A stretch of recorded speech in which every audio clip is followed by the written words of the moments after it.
Haya leo mpenzi msikilizaji, tunaenda kusoma modal verbs.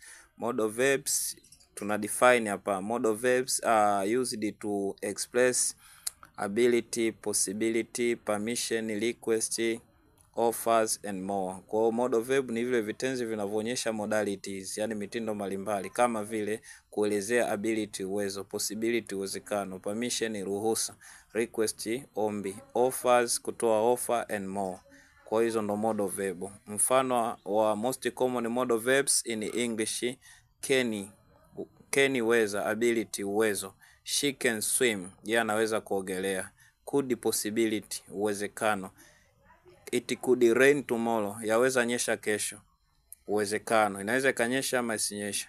May permission ruhusa, may I use your phone, may I use your phone, naweza tumia simu yako. Permission.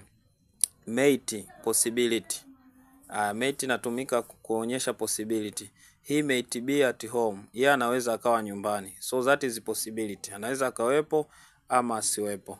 Must necessity ulazima, you must wear a suit, you must wear a suit, lazima uvae suit. Should advise, should ushauri, should paswa, you should call her, unapaswa kumpigia, you should call her, unapaswa kumpigia. Will future, will inatumika kuonyesha wakati ujao. I will be there, nitakuwa huko. Mpenzi msikilizaji, hizo ni modal verb. Usisahau kunifollow, subscribe, kulike na kushare.